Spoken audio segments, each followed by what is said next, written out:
तो फिल्म की शुरुआत रेमोना के फार्म हाउस को दिखाते हुए होती है, जहां वो अपनी बेटी और बेटे के साथ रहती है।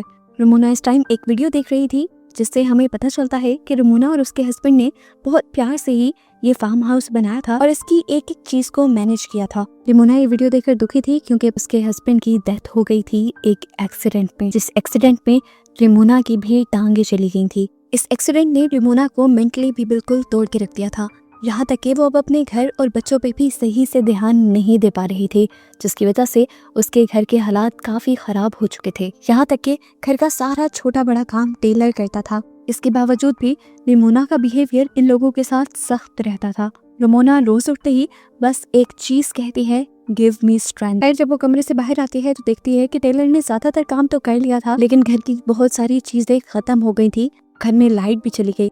इन सब बातों के दौरान अचानक से रेमोना नोटिस करती है कि उनके घर के यार्ड में कोई बैठा हुआ था। कोई लेडी थी ये, जो अच्छी तरह ब्लैक कलर के किसी कपड़े से कवर्ड थी। इसे देखकर रेमोना डर गई। उसने अपने दोनों बच्चों को घर के अंदर रहने को कहा और खुद उससे पूछने के लिए गई कि वो यहाँ क्या कर रही है। वो इस लेडी को डराने के लिए ये भी कहती है कि अभी थोड़ी देर में मेरे हस्बैंड आने वाले हैं, अच्छा यही है कि तुम यहाँ से चली जाओ। लेकिन ये लेडी ये कहकर रेमोना को हैरान कर देती है कि तुम्हारे हस्बैंड मर चुके हैं, वो भी एक एक्सीडेंट में, और उसी एक्सीडेंट में तुम्हारी भी ये टांग गई थी। रेमोना को अब उससे डर लगने लगा। वो रेमोना से कहती है, रेमोना आज वो दिन आ गया है जिसके लिए तुम मुझे बुलाती थी, मैं आ गई हूँ। रेमोना जब उसकी बात नहीं समझ पाई तो उसने अपने खून से भरे हुए हाथ दिखा दिए। रेमोना अब तेजी से डर कर अपनी कार की तरफ बढ़ती है, ताकि वो अपनी कार को ऑन करके एटलीस्ट अपने फोन को चार्ज करे और यहाँ पर पुलिस बुला सके। लेकिन अब कार भी स्टार्ट नहीं हो रही थी। डरते हुए रेमोना घर के अंदर आ जाती है तो बच्चे उससे ब्लैक ड्रेस वाली लेडी के बारे में पूछने लगते हैं। वो बच्चों को कुछ भी बताने के बजाय उन्हें डांट कर चुप करवा देती है। बच्चों के सवाल जब खत्म नहीं होते तो रेमोना का गुस्सा एक हद से ज्यादा बढ़ जाता है। वो चीजों को तोड़ने लग जाती है और अपने बच्चों पर भी शाउट करती है, जिसके बाद खड़े होकर वो घर के सभी खिड़कियां दरवाजे लॉक कर देती है। इसके बाद जब वो बैठती है तो उसे अपने टांग के जख्म में दर्द फील होता है। वो देखती है कि वहाँ एक स्टिच निकला हुआ था। रेमोना नोटिस करती है कि वो औरत थोड़ा सा इनके घर के करीब हो गई है। ये देखते हुए वो सोचती है कि वो अपने डॉग चार्ली को घर के अंदर ले आए, लेकिन जब वो बाहर गई तो उसने देखा कि उनका डॉग भी वहाँ नहीं था। लेकिन ये बात उसने बच्चों को नहीं बताई। लेकिन अब इस डर ने उसके गुस्से को और भी ज्यादा भड़का दिया था। वो टेलर को भी एक और मर्तबा डांट देती है, यहाँ तक कि वो अपनी बेटी को थप्पड़ भी लगा देती है, क्योंकि वो बार बार आर उल्टा लिख रही थी। रेमोना को एकदम से अपनी गलती का एहसास भी हो जाता है। इतनी बड़ी गलती नहीं थी उसकी बेटी की जितनी उसने सजा दे दी, इसलिए उसने फौरन अपनी बेटी को गले लगा दिया। और जैसे ही उसने शीशे में देखा तो कुछ अजीब हुआ। उसके हाथ में एक चाकू है जो उसने जल्दी से अपनी बेटी के अंदर स्टैब कर दिया।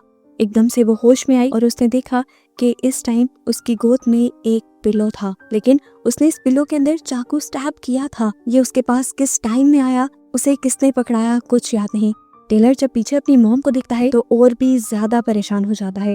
वो जान गया था कि अब उसकी मॉम तो मेंटली स्टेबल नहीं है, तो इस मुश्किल से उसे निकलने के लिए खुद ही कोई रास्ता तलाश करना पड़ेगा। रेमोना अपनी बेटी को लेकर रूम में चली जाती है और वो चुपके से घर से बाहर निकल जाता है। वो गाड़ी के जरिए अपने साथ वाले फार्म हाउस में जाकर वहाँ से मदद लाना चाहता था, लेकिन कार तो पहले भी नहीं चली थी। कुछ देर में रेमोना भी उसे ढूंढते हुए यहाँ पर आ जाती है और उस पर बहुत ज्यादा गुस्सा होती है। तेजी से वो उसे घर के अंदर भी ले आई थी, लेकिन अब टेलर को भी गुस्सा आ गया था, क्योंकि वो जान गया था कि उनका डॉग चार्ली बाहर नहीं है और रेमोना कुछ उनसे छुपा रही है।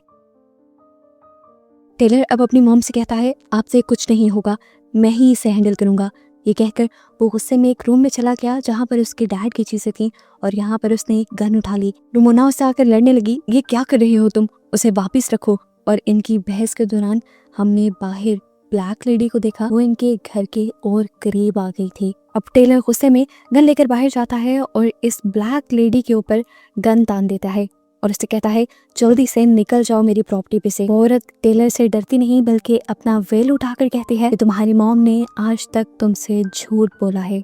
उसने यहाँ पे एक बहुत ही हैरान कर देने वाली हकीकत टेलर को बताई और उससे कहा कि ये बात जाकर अपनी मॉम से पूछो। टेलर गुस्से में भड़का हुआ अंदर आया और उसने रेमोना से पूछा, मेरी डैड की मौत कैसे हुई थी। रेमोना उसके इस अंदाज से डर गई और उसे कहानी सुनाना शुरू की। उस रात ही जब वो और डेविड दोनों एक फैंसी रेस्टोरेंट में गए थे, लेकिन यहाँ पर रेमोना खुश नहीं थी। उसे फार्म हाउस में रहने का बिल्कुल मजा नहीं आ रहा था, क्योंकि यहाँ पर बहुत सारे काम करने पड़ते थे। हालांकि यहाँ पर भी डेविड उसी की ख्वाहिश पर शिफ्ट हुआ था। सिटी की 9 to 4 वाली जॉब और उसके बाद घर की लाइफ उसे बोर लगती थी। अब जब सब यहाँ पे आ गए थे, सब यहाँ सेटल हो गए थे, खुश थे, तो एक रमोना ही नाखुश थी। अब वो यहाँ से भी कहीं और शिफ्ट करना चाहती थी, लेकिन डेविड साफ मना कर देता है क्योंकि इतनी जल्दी शिफ्टिंग और सबका सेटल होना पॉसिबल ही नहीं। इनकी अच्छी खासी बहस होती है और ये लोग इसके बाद होटल से निकल जाते हैं। दिखाया जाता है कि डेविड नहीं बल्कि उस रात रमोना ही कार ड्राइव कर रही थी। उसे अपने पीछे इसी ब्लैक लेडी का शैडो दिखाई दिया उस रात, जिसकी वजह से उसका ध्यान भटक गया और उनका एक्सीडेंट हो गया। हालांकि उसने तो बच्चों को ये झूठ बोल रखा था कि उस रात गाड़ी डेविड ड्राइव कर रहा था और उसी की वजह से एक्सीडेंट हुआ। टेलर ये हकीकत जानकर बहुत ज्यादा दुखी हो जाता है, टूट जाता है।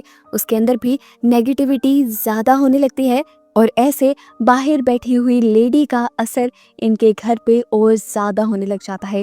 और इस दौरान हमें दिखाया गया कि इस लेडी का शैडो बड़ा होता जा रहा था।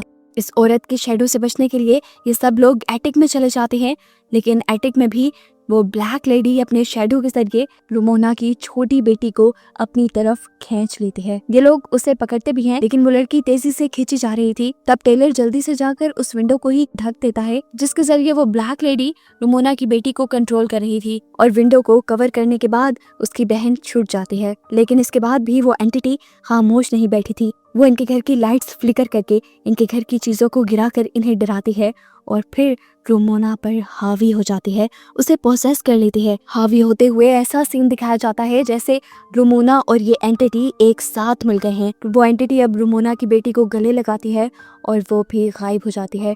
टेलर अपनी आंखों से देखता रहा और कंफ्यूज हो गया। वो अकेला ही यहाँ खड़ा रह गया था।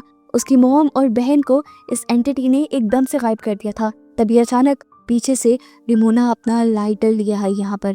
अब रमोना और टेलर दोनों मिलकर रमोना की बेटी को ढूंढने लग जाते हैं और ऐसा करते हुए रमोना एक ऐसे कमरे में चली जाती है जो कमरा उसे उसका पास दिखा रहा था, जिसमें उसे डेविड भी नजर आया। डेविड काफी खुश नजर आ रहा था और वो रमोना से कहता है, देखो तुम्हारे पसंद के फूल भी यार्ड में खिल गए। रमोना अब उसके करीब चली जाती है। एकदम से सीन बदलता है और हम देखते हैं कि डेविड ने उसे मारना शुरू कर दिया। वो उसका गला दबा रहा था और अगले ही पल रमोना ने अपने आप को ब्लैक ड्रेस में यार्ड में बैठा हुआ देखा, बिल्कुल उस एंटिटी की तरह जो अभी इनके घर के बाहर थी। इस टाइम उसके सामने रमोना का दूसरा वर्जन आया। ये वो सीन बन गया जब रमोना पहली मर्तबा इस ब्लैक ड्रेस वाली लेडी से बात करने के लिए आई थी। यहाँ इस सीन में ब्लैक ड्रेस में बैठी हुई रमोना अपने मुंह से वो ब्लैक कपड़ा, ब्लैक वेल हटाने लगती है और उसके सामने वाली रमोना अजीब से तरीके से कहती है, वो दिन आ गया जिसका तुम्हें इंतजार था। सीन अब यहाँ से कट होता है और रमोना दोबारा अपने आप को एटिक में देखती है जहाँ उसके दोनों बच्चे मौजूद थे। ये लोग वापस नीचे उतरते हैं तो उसके सामने वो ब्लैक ड्रेस वाली लेडी आ जाती है, जिसे देखकर रमोना डर जाती है और उसके ऊपर गन तान देते हैं। तो ये लेडी कहती है, मैं खुद से यहाँ नहीं आई, तुमने मुझे बुलाया है। हर सुबह तुम उठ के कहती थी, गिव मी द स्ट्रेंथ।